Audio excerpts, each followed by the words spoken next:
All right, so we've got another deep dive ready to go. Mm. And this one Yeah. is for, all of our listeners, but especially the one who sent this in. Mm-hmm. And we're taking a look at Artisticism. Oh, yeah.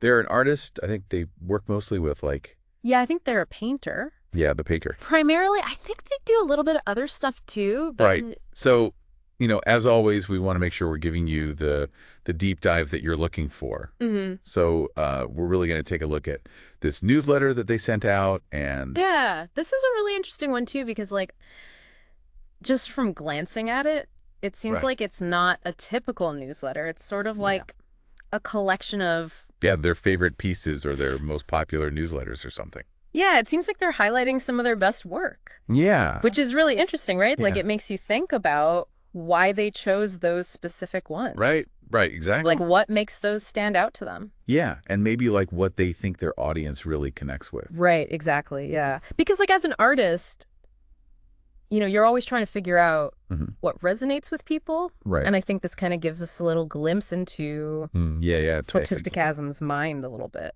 And the other thing that I noticed right away that I thought was really cool was just the way that they talk to their audience. Oh, yeah, It's absolutely. like so warm and genuine. Yeah, there's a real sense of like gratitude there. Yeah. Like they're really appreciative of their supporters Hmm. and it comes across so sincerely. Yeah. Yeah. It's not just like like a, A formality. yeah, Yeah. formality. Yeah. It's like a real connection. It feels like they've built a real community around their work, Right. Exactly. which is something that's really valuable. Yeah. Especially for an artist. I mean, Yeah. it's not just about likes and follows. Yeah. It's about having people who are really invested in what you're doing Right. and who are like going along on this journey with you. Exactly. Yeah. Yeah. And that kind of support can be really powerful. Yeah, absolutely. It can sustain you through those tough times. Mm. And it can also inspire you to create new things. Right, right. So yeah, I think that's something really special that Artisticasm has cultivated.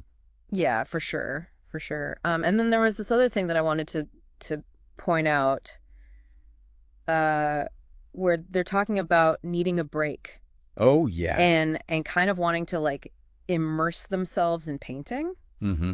to like tap into their creativity. Yeah, that was a really interesting part. Yeah, and I don't know, I just thought that word choice was really interesting. Yeah, yeah, immerse. Yeah. That's like they're really trying to get deep into their creative process. Right, it's not just like taking a break, it's like actively seeking out that space. Yeah, and it makes Yeah. you wonder, Yeah.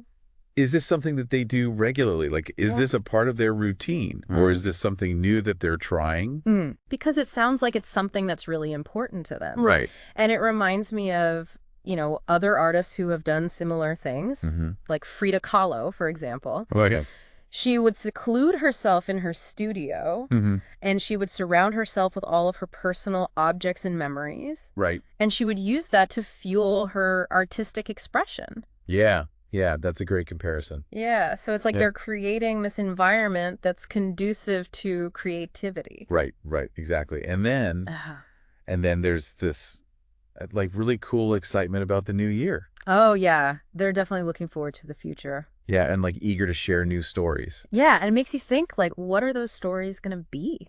Mm-hmm. What's inspiring them right now? Right, right. It's like they're on the verge of Yeah, like a new chapter, a new chapter. the new phase in their work. Right, exactly. And it's like they're using this time to recharge Mm-hmm. and to let those experiences like simmer. And then, who knows what's going to come out of that. Yeah, and I think that's what makes it so exciting. Yeah. You can just feel that energy. Mm-hmm. Mm-hmm. Totally.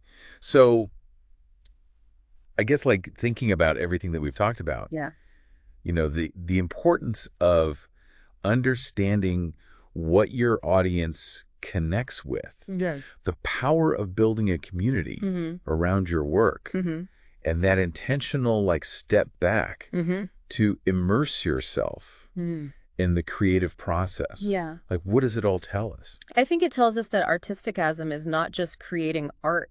They're Mm. creating an experience. Right. And they're bringing their audience along on that journey. And I Yeah. think that's what makes their work so compelling. Yeah. But here's a question for you, for the listeners. I mean, Mhm. what can we learn from Artisticism's approach, whether we're artists ourselves or simply appreciate the creative process? Yeah. I mean, Could we all benefit from taking a step back, Yeah. reconnecting with what truly inspires us, and finding ways to share that with Yeah. others? yeah, that's a great question.